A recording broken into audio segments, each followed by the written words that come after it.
चुनाव के बीच हज़ारों की तादाद में उम्मीदवार गलियों में घूमते हुए मिले। कोई उसका समर्थक, कोई उसका समर्थक, कोई उस पार्टी का, कोई वो उम्मीदवार, सब कुछ चलते रहे।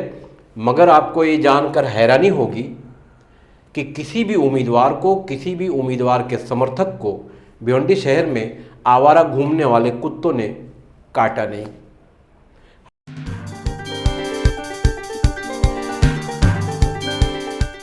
जय हिंद साथियों, आइए बात करते हैं भिवंडी शहर की। भिवंडी शहर में अगर कोई काम है, कोई चर्चा है, तो वो सिर्फ और सिर्फ महापौर कौन बनेगा।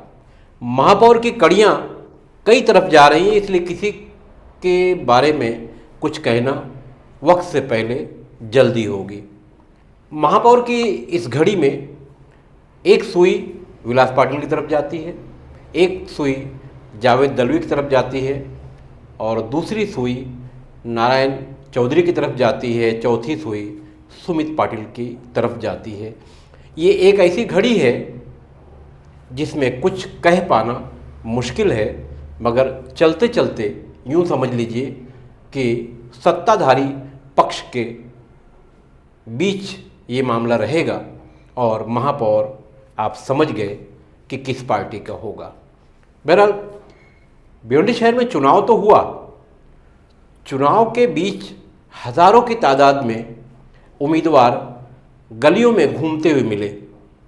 कोई उसका समर्थक, कोई उसका समर्थक, कोई उस पार्टी का, कोई वो उम्मीदवार, सब कुछ चलते रहे।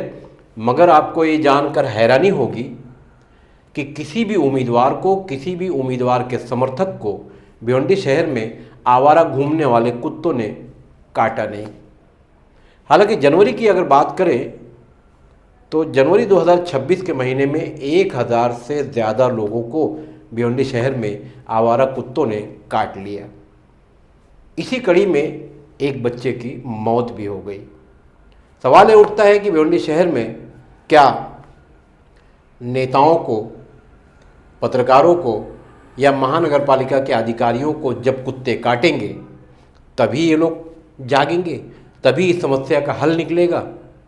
शायद नहीं, क्योंकि ये लोग बड़ी बड़ी गाड़ियों से चलते हैं, इसलिए कुत्तों की पहुंच इन तक नहीं है। मगर ये भी समझ लीजिए कि भिवंडी शहर के कुत्ते कितने समझदार हैं।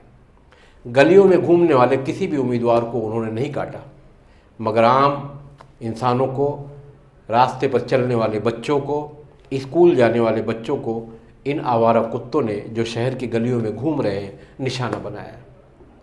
प्रयास कीजिए, अपने शहर को बचाइए, वरना इस तरह की समस्याएं दिन प्रतिदिन बढ़ती जाएगी।